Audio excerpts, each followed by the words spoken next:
Well, there's definitely been conspiracies that have been put together and executed. And these conspiracies have greatly affected the American people. Yes. Operation Northwoods was one that they were planning on blowing up a drone jetliner, blaming it on the Cubans, and they were going to sacrifice American troops and American lives. And they were going to do this in order to get people to be excited about a war with Cuba. It was released by the Freedom of Information Act, and it was vetoed by Kennedy. So we know that there were people, at least in 1962, that were planning on shit. And the idea that that just went away and no one does that anymore. It's crazy. I don't believe that. The moon landing one. The moon landings? Are you kidding? It was completely. So you convinced. think they did not go to the moon? No, I don't think that anymore. Okay. But you know what I think now? I think I don't know. They had seven attempts, 6 of them successsucul. Because every mission they use different astronauts. Like a show? Like have the same star over and over again? No! The 3 dudes who pulled it off! Keep doing it? Dude, are you kidding? They did it before. That was the only time in history that a human being has been more than 400 miles above the Earth's surface. We only can fly in Earth orbit. That's the farthest that we can go. And this new system that we're building is going to allow us to go beyond and hopefully take humans into the solar system to explore. So the moon, Mars, asteroids, there's a lot of destinations that we could go to, and we're building these building block components in order to allow us to do that eventually. All the space station missions, all the space shuttle missions, all that stuff is within orbit. Yeah, it's low. It's all very low. They went 260,000 miles out and back into deep space, but they had never even flown a chicken out there and see if it comes back alive. We've never really sent a living thing out through the magnetosphere, through the Van Allen radiation belts, into deep space. Have it, I mean, there's all these possibilities of solar flares and anything that would have killed them instantly. And then we haven't been able to do that since 1972. Why have we never gone back? It's been 50. Surely our technology is far superior to what it was in 1969, right? I'd go to the moon in a nanosecond. The problem is we don't have the technology to do that anymore. We used to, but we destroyed that technology, and it's a painful process to build it back again. The technology back then was nothing compared to what they have now in terms of calculations and computers. There's unquestionably some stuff that, whether it was images or video, that was faked. The directive I'm signing today will refocus America's space program on human exploration and discovery. It marks an important step in returning American astronauts to the moon.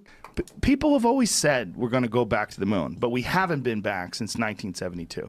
Then it gets weird when you find out that Wernher von Braun was the head of NASA. He was the guy who organized the moon landings, and he was the head rocket guy. When we won World War II, they took all the top Nazi scientists. These are the people that were the head engineers and the people that designed it. Wernher von Braun himself was saying how impossible it was years before Operation Paperclip. I stopped saying that we never went to the moon because I really don't know. You have to come to the realization that you're probably never going to know the real answer with a lot of these things. I think they filmed some stuff in test runs and then tried to pass that stuff off. iPhone. Lunar module leaving the surface of the moon and panned up and watched it go. That they did all that remotely. It's all.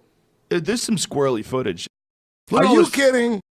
You ever see the video of them jumping around? It looks like they're on trampolines. Yeah, I've seen that. That we had made up as the Lunar Olympics. Apollo 11, they're barely getting off the ground. Isn't it one where they're walking, but they're kind of going, yeah. And then there's also ones where they fall down. It looks like they're getting yanked up by wires. I think it's entirely possible that some of that stuff was faked. Like, homeboy falls down, and then it looks like he gets yanked back up. Look at this. Whoops. Oh, he did not. That's not him standing up. Yeah, what is this? That's not him standing up. You can't stand up like that. Right. You can't there's nothing on the ground. How's he going to get the momentum? He's getting yanked up. Like this. Exactly. Right? You can't get up. I said that video is fake. No, the video is real. That's from television. That guy standing up like that, he got help somehow. Yeah, well, you can't stand up like that. Very well, he could have been on wires. Is what we're seeing a mixture of fact and fiction? It is fact. It is fiction. It's mixed together. It's hard to separate them until you examine it closely.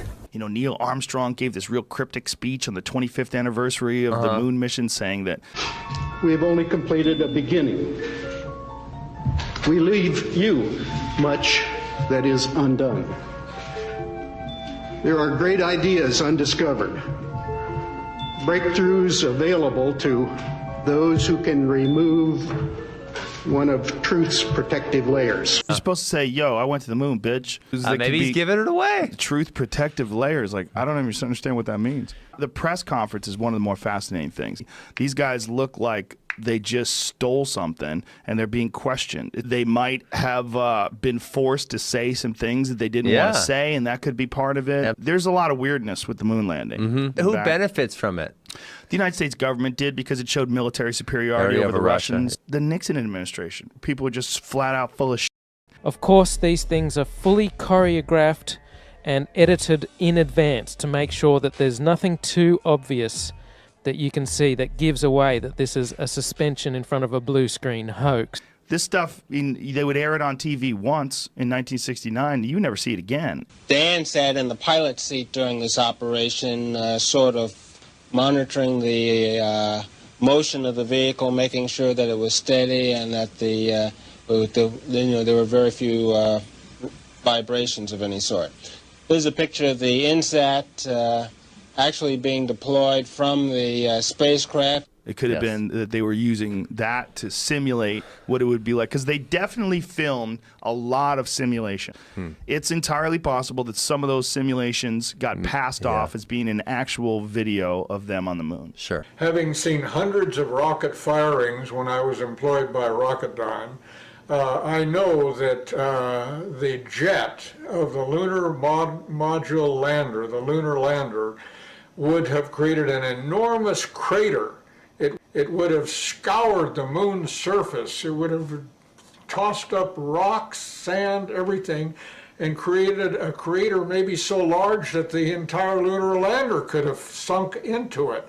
If you don't know, and you don't know that you don't know, that is particularly dangerous. That can graduate someone into adulthood who cannot tell the difference between what is and is not true about this world. They faked 6 moon missions. But that doesn't matter. These are not the same people. So because they're different people, they're not going to. I don't understand that logic. Well, the logic is just because someone faked something one point in time before you were alive, doesn't mean that those same human beings have managed to download their brains into everybody that ever did that job for the rest of time. Got shot up in a rocket. They were in a orbiter, and then the orbiter shot out the lunar, like the LEM, and then it lands. They played golf, went doombug riding, did donuts in the sand. They get back in, take off, dock with that orbiter, and then fly back. That's the hardest shit ever. No one died. Because every mission, they use different astronauts.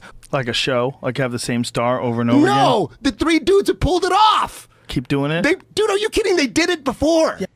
The human soul yearns for discovery. By unlocking the mysteries of the universe, we unlock truths within ourselves. That's true.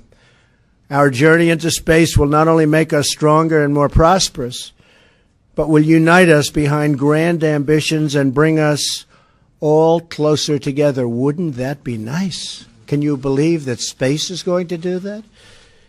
I thought politics would do that. Well, we'll have to rely on space instead. Every launch into the skies is another step forward toward a future where our differences seem small. If we want to get the public real fired up, I think we gotta have a base on the moon. You know, it's like that would be pretty cool. And then going beyond that, getting people to Mars. You know? Yeah, certainly sending people further than we've ever sent them before, I think, is captivating for the people. So yeah, exactly. It's captivating for me. I know that. Yeah, exactly. Just having some permanent presence on another heavenly body, which would be the kind of the moon base, and that's sort of that's the continuance of the dream of Apollo that I think people are really looking for.